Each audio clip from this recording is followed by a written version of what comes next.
Hi, I'm Dr. Patrick Foy. I'm an MD, or medical doctor, and I'm the director of the Tailbone Pain Center, or Coccyx Pain Center, here in the United States and here at New Jersey Medical School, part of Rutgers University, online at www.tailbonedoctor.com. And in this short video, I'm going to talk a little about a medical journal article that just arrived in my mailbox today. The journal, as you can see, is called Spine Line. And this is the, a clinical journal from the North American Spine Association, or North American Spine Society, rather, at NASS, which is a terrific organization, professional society for physicians who treat the spine.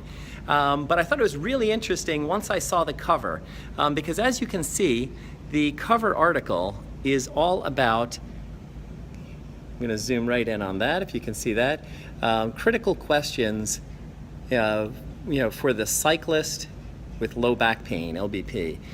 So basically, this is the feature, cover article for this month, for this journal. And as a physician myself who treats hundreds and now into thousands of patients with coccyx pain or tailbone pain, I was really interested to see, will they actually mention anything about the tailbone?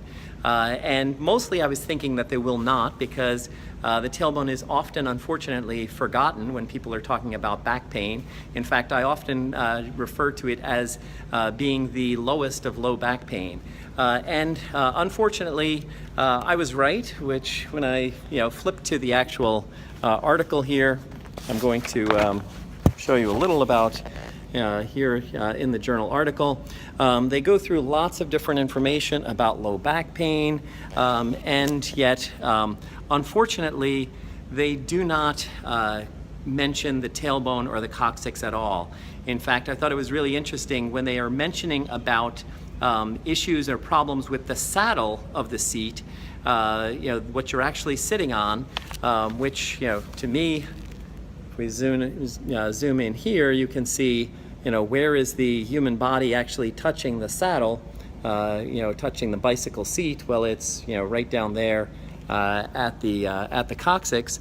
But unfortunately, they talked about the saddle of the seat in the context of, if your seat saddle is leaning too far forwards, then you're going to be leaning forwards and maybe putting more pressure onto your wrists and hands and things of that nature, which is all true and maybe important for somebody who has, who is cycling and has pain in their shoulder or pain in their wrists or hands or things of that nature.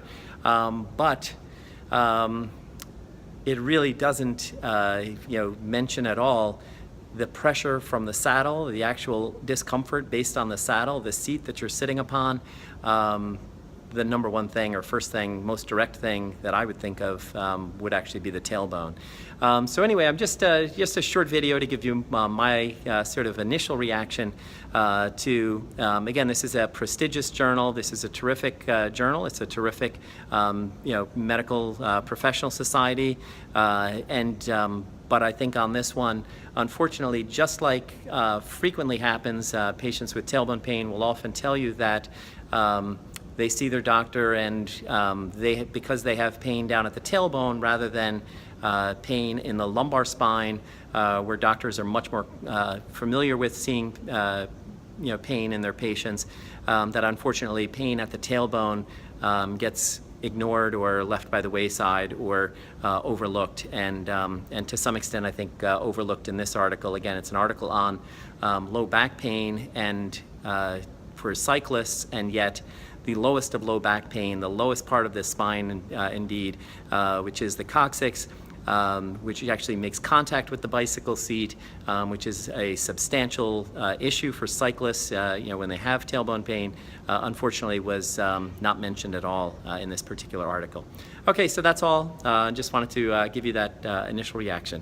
All right, bye-bye.